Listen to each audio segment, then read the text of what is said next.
오늘 본문도 그렇게 쉬운 본문은 아니죠.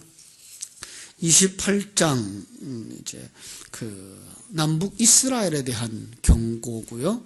29장은 예루살렘 회복에 대한 소망이고요. 30장은 이제 애국과 맺은 약속에 대한 경고. 이렇게 해서 오늘 28, 29, 30장을 여러분들이 읽으시는 날이죠.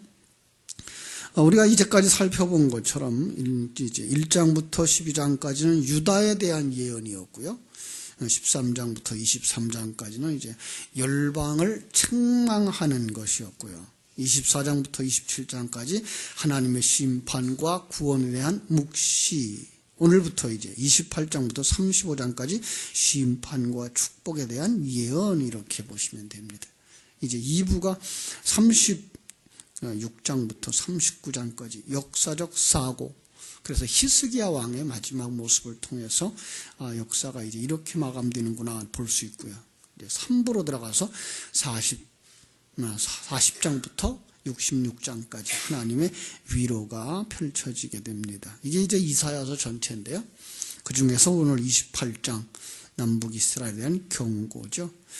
1절로부터 6절까지 벌써 우리는 북이스라엘에 대한 경고를 볼 수가 있습니다. 거기 에브라임 이렇게 나오죠.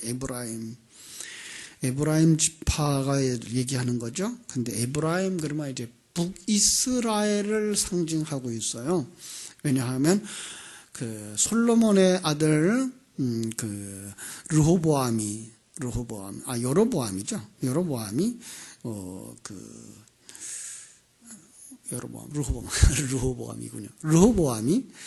이제 그 정치에 대한 도전을 하고 있을 때 바로 그 에브라임을 중심으로 해가지고 10지파가 나와서 이제 북이스라엘을 세우죠.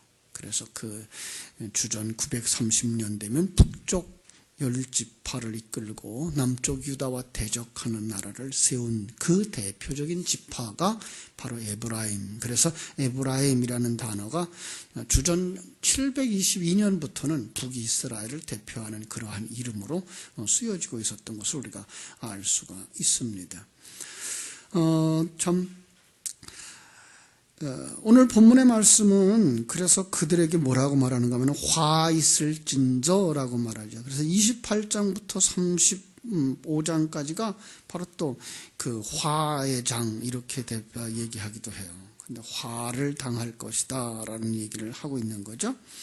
자, 왜 화를 당하죠? 그들은 술에 빠졌고 그래요. 1절 보겠습니다. 에브라임의 술 취한 자들의 교만한 면류관은 화 있을진저 술에 빠진 자의 성 곧 영화로운 관같이 기름진 골짜기 꼭대기에 세운 성이요 쇠잔해 가는 꽃 같으니 화가 있으리로다 이렇게 말하죠. 참 술에 빠졌다라고 하는 이야기. 술 뭐죠? 세상이죠. 세상. 그래서 술 취하지 말라 그러면 세상을 사랑하지 마라. 세상에 취하지 마라. 그래서 너희는 성령의 충만함을 받으라. 하나님과 하나 되어진 삶을 충만하라. 이렇게 말하는 거죠. 마찬가지로 여기서 술 취했다고 하는 것 그들이 세상을 빠졌다는 얘기고요. 자기 성을 세우고 영화롭다 기름지다 하는 자들 그러나 그들의 삶은 쇠잔해 져가는 꽃과 같은 것이다. 그들의 작태는 화를 불러들인다 이렇게 말하는 거죠. 2절을 보면 이렇게 말해요. 보라 주께 있는 강하고 힘 있는 자가 쏟아지는 우박같이 파괴하는 강풍같이 큰 물이 넘침같이 손으로 그들의 면류관을 땅에 던지리라. 그 면류관은 사실 원문에는 없어요. 그러니까 그들을 땅에 던질 것이죠. 에브라임의 술 취한 자들의 교만한 면류관이 발에 밟히겠죠. 이게 3절입니다. 자, 이렇게 하나님은 그들을 징계하실 거다라고 말하는 거예요. 4절. 4절은 또 우리가 이렇게 알기 어려운 말이죠. 그 기름진 골짜기 꼭대기에 있는 그의 영화가 쇠잔해 가는 꽃이 여름 전에 처음 익은 무화와 같으니 보는 자가 그것을 보고 얼른 따서 먹으리로다. 아주 쉽게 말하면 심판이 곧 이루어질 거다라는 얘기예요. 처음 익은 무화과는 궁핍한 시대, 궁핍한 동네에서는 바로 지나가는 사람들의 양식이니까 보는 즉시 따서 먹겠죠. 곧바로. 그러니까 그들의 그 나라가 곧 멸망되게 될 것이다 라고 말해요. 감사한 일이 있어요. 5절. 그날에 만군의 여호와께서 자기 백성의 남은 자에게 영화로운 면류관이 되시며 아름다운 화관이 되실 것이라 이렇게 말해요. 그 속에 남은 자들이 있어서 그들은 하나님의 영화로운 면류관이 되며 하나님이 그들에게는 영화로운 면류관이 돼요. 남은 자들은 자기가 부인되어진 거죠. 아모스서 3장에 있는 말씀을 가지고 말씀을 드렸죠. 그때 돌아오는 자들은 어떻게 돌아와요? 넓적다리 하나, 귀쪼가리 하나, 그죠? 자기가 돌아온 게 아니라 하나님이 그들을 돌아오게 하는데 자기가 돌아왔다고 말할 수 있는 그런 자기가 하나도 없는 거죠. 그것이 무어져서 양이 되어지는 하나님의 나라가 되어지는 그런 모습을 그려주면서 바로 그 속에 하나님의 영광이 있다. 아름다운 화관이 되신다. 하나님이 그들에게 아름다운 화관이 된다는 거예요. 자기가 비워지고 자기 속에 하나님으로 충만한 모습 이렇게 보시면 되죠. 그렇습니다. 그래서 그 북이스라엘이 사실은 이제 722년에 아수르에게 의해서 완전히 멸망되죠. 없어져요. 사실은 그 근거가. 그런데 불구하고 우리가 이제 그 바벨론 포로에서 돌아오는 에스라서, 느헤미야서를 살펴보게 될 때 보는 것은 놀랍게도 북쪽 이스라엘 지파의 이름들이 등장을 하는 거죠. 왜 그랬을까요? 그 남북이 대치하고 있는 그런 상황 속에서 북쪽은 계속 우상숭배하고 자기중심적이고 그러니까 그 속에 있는 어떤 사람들은 예루살렘으로 내려와서 예루살렘 성전에서 제사하는 자들이 생기고 거기에 그냥 거주해버린 거예요.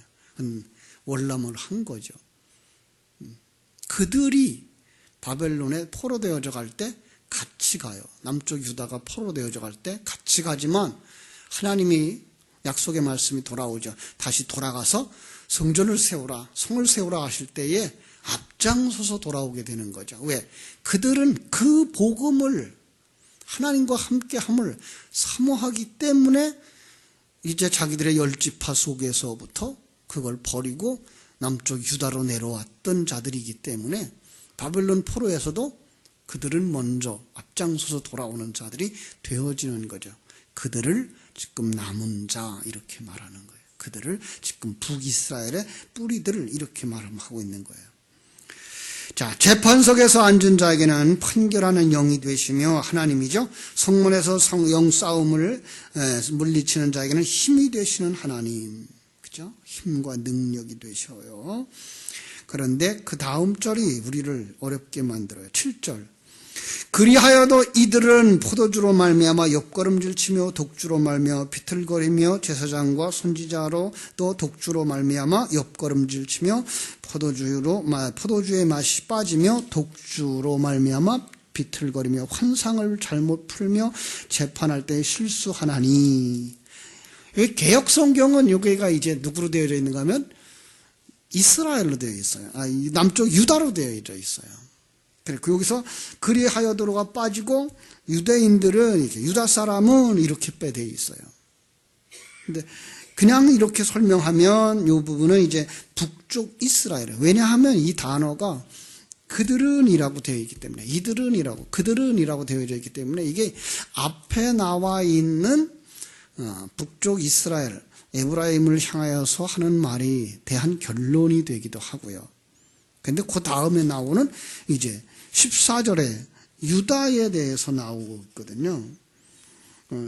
유다, 이스라엘이 예루살렘이 있잖아요. 그죠? 그래서 14절에 보면 이러므로 예루살렘에서 여기가 이제 남쪽 유다거든요. 이 얘기가 나오게 하기 위해서는 바로 그 부분을 끊어서 남쪽 유다로부터 이렇게 쭉 유다에 대한 경계 이렇게 보시면 앞에서는 그 심판 중에서 하나님의 백성이 나오고 그 다음에 이제 7절부터 있는 유다에 이렇게 악행들이 있는데 그 속에서도 하나님의 백성이 나오고 이런 그림을 그려준다고 보시면 되고요.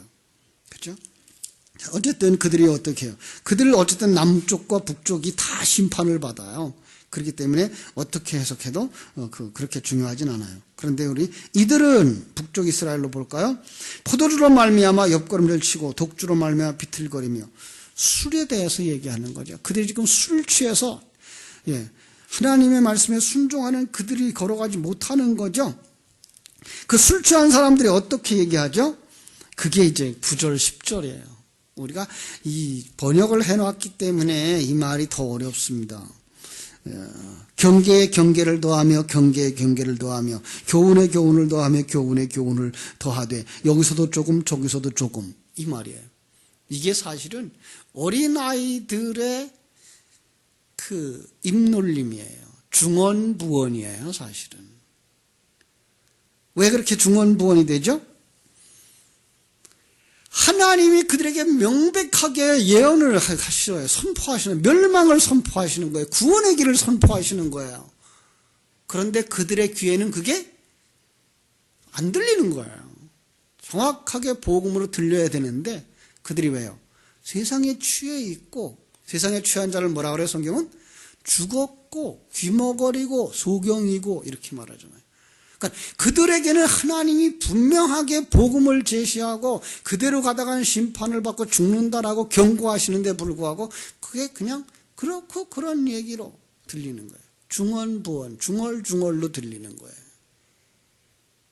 여러분, 이게 복음을 들을 수 있는 사람, 듣고 있는 사람과 복음을 듣지 못한 사람들, 더 중요하게 말하면 하나님의 생명을 가지고 영의 눈이 열려진 사람, 영의 귀가 열려진 사람들과 영의 귀가 열려지지 못하고 닫혀진 사람들의 이 차별인 거예요. 정말로 하나님이 우리와 함께 하신다. 하나님이 당신을 만드시고 계시다. 하나님이 당신에게 가장 좋은 환경 주신 거다라고 말씀하시는데 이게 하나님에 대한 인식과 영적인 눈이 열려지지 않으면 보이질 않는 거죠. 그러니까 쓸데없는 얘기처럼 들리는 거예요. 그게 지금 여기는 번역해 놔가지고 그걸 갖다가 경계에 경계를 더하고 또 경계에 경계를 더하고 또 교훈에 교훈을 더하고 또 여기서도 조금 저기서도 조금 이렇게 번역을 해 놓은 거예요. 그래서 똑같은 얘기가 13절에도 나오죠. 그죠? 왜 그래요? 11절. 그러므로 덧없는 입술과 다른 방언으로 그가 이 백성에게 말씀하시리라. 12절. 전에 그들에게 이르시기를 이것이 너희의 안식이요 이것이 너희의 상쾌함이니 너희는 곤비한 자에게 안식을 주라 하셨으나 정확하게 말씀하셨어요. 그런데 그들이 뭐예요? 듣지 아니하였으므로 들을 수가 없는 거죠. 왜요? 술 취해 있으니까, 세상에 빠져 있으니까, 사단의 사상에 잡혀 있으니까, 이 세상이 전부라고 생각하고 이 세상 속에서 복을 받는다고 생각을 하고 하나님의 백성들은 이 세상에서 형통하다고 생각을 했는데 불구하고 자기 십자가를 지고 죽으라 그러니까 지금 하나님이 당신을 그 자기 부인의 삶으로 만들어가고 있다고 하니까 그 얘기가 나하고 무슨 상관이 있나라고 여기는 거예요. 왜? 욕망이 여기에 있기 때문에, 나 중심에 있기 때문에 그런 겁니다. 그래서 뭐라고 말하죠? 13절 아랫부분. 여기서도 조금 저기서도 조금 하사 그들이 가다가 뒤로 넘어져 부러지며 걸리며 붙잡히게 하시는도다. 뒤로 넘어진다라는 말이 등 뒤로 빼앗기다야. 등으로 빼앗기다야. 다시 말하면 그가 누구에게 빼앗겨버렸어요? 사단에게 빼앗겨버린 거죠. 그는 부러지고 부서지는 거예요. 걸려요. 어디에 걸려요? 올무에 걸려요. 그죠? 붙잡히는 것이죠. 그들은 넘어진 자들이라는 거죠. 안전뱅이라는 거예요. 부서진 자라는 거예요. 사단의 올무에 묶인 자들이라는 거예요. 그들은 심판을 면할 수가 없습니다. 자, 이제 14절부터 그러면 우리는 여기서부터 이제 남쪽 유다로 보십시다. 그러므로 예루살렘에서 이 백성을 다스리는 너희 오만한 자여 여호와의 말씀을 들을지어다. 너희가 말하기를 우리는 사망과 언약하였고 수울과 맹약하였은즉 넘치는 재앙이 밀려올지라도 우리에게 미치지 못하리니 우리는 거짓을 우리의 피난처로 삼았고 허위 아래에 우리를 숨겼음이라 하는도다. 지금 하나님은 이걸 다 펼쳐놓고 보여주는 거죠. 그들 스스로는 우리는 애국과 손을 잡았어. 우리는 강대국과 손을 잡았어. 그들이 우리의 힘이 될 거야 라고 말하지만 하나님의 눈에는 뭐예요? 그들이 사망과 언약을 맺었고 지옥과 언약을 맺었고, 그죠? 그러니까 정말 참다운 진리와 그 생명과 붙잡히지 못해 있는 거예요. 그들이 하나님과 함께 해야 될 사람인데 하나님을 저버린 세상과 짝하고 있기 때문에 그것을 여기서 사망이라고 말하고 수월이라고 말하고, 그죠? 거짓이라고 말하고 허위라고 말하고 있는 거예요. 그걸 추구하는 사람들에게 어떻게 되나 보세요. 16절. 그러므로 주 여호와께서 이같이 이르시되 보라 내가 한 돌을 시온에 두어 기초를 삼았고 곧 시험한 돌이요 귀하고 견고한 기초돌이라 이것을 믿는 이는 다급하게 되지 아니하리라. 이걸 믿는 사람은 견고히 서서 두려움이 없이, 그죠? 승리의 삶을 살게 되는 거예요. 이거 없는 사람은요 넘어지는 자고요. 그런데 그 돌이 어떤 돌이라고요? 자, 한 돌을 두어, 성경 속에서 돌, 그건 뭘 상징하죠? 바로 예수 그리스도를 상징하죠. 그죠? 그 기초석이죠. 우리는 그걸 갖다가 모퉁이 돌. 그러나 건축자들은 그걸 버렸다고요. 그들에게는 어떤 게 돼요? 그 성경이 거치는 돌과 넘어지는 그런 돌이 되는 거예요. 그들은 그것 때문에 넘어지는 거예요. 그럴 수밖에 없잖아요. 자기들은 이 세상에서 잘난 모습 보여주고 잘 되고 싶고 이 세상이 전부라고 생각하고 있는데 주님 뭐라고 말해요? 나를 따라오려거든 자기를 부인하고 자기 십자가를 지고 나를 좇을 것이라고 말씀하시니까 이게 싫은 거예요. 그러니까 교회에 나오는 많은 사람들의 욕망도 똑같아요. 그들의 욕망, 일반 종교적인 복을 누리고 행복을 누리려고 하는 게 모든 사람들의 욕망이에요. 그들 앞에다가 주님이 뭐라고 말씀하셔요? 나를 따라오려거든 자기를 부인하고 자기 부인이 뭐예요? 옛사람 벗어버리고 왕의 자리에서 내려와. 그리고 주님을 왕으로 삼아. 넌 왕이 아니야. 넌 주인이 아니야. 내 생명은 하나님의 손에 잡힌 거야. 하나님이 너를 여기 살라 그러면 여기 사는 거고 저거 살라 그러면 저기 사는 거야. 하나님이 너를 남자로 살라 그러면 남자로 사는 거고 여자로 살라 그러면 여자로 사는 거고, 내가 부자로 살라 그러면 부자로 살고 가난한 자로 살라 그러면 가난한 자로 살고, 그게 싫은 거죠. 어떻게 하든지 하나님의 힘을 하나님이라고 하는 자기들의 우상이죠. 그를 힘입어서 내 문제를 해결하고 남 앞에서 잘난 체 하고 싶은, 내가 살아있는데 불구하고 그건 아니야. 그것은 내려와 라고 말하니까 그게 싫은 거예요. 그게 뭐예요? 거치는 돌이죠. 측량줄로 공의를 거울줄을 삼으셨다 그래요. 17절. 측량줄로 뭘 삼아요? 정의를 삼았대. 정의를 측량줄로 삼고 공의를 저울추로 삼았어요. 뭐 하려고요? 달아보려고요. 당신 속에 하나님의 생명이 있나 없나 달아보려고요. 뭐가 생각나죠? 메네메네 대결 우바르신이 생각나죠. 달아보고 부족하면 그 나라를 메대와 바사에게 주겠다라는 거죠. 믿음의 분량을 달아요. 진정한 믿음. 내가 믿습니다. 하나님 축복해 주실 줄로 믿습니다. 그건 자기 신념이에요.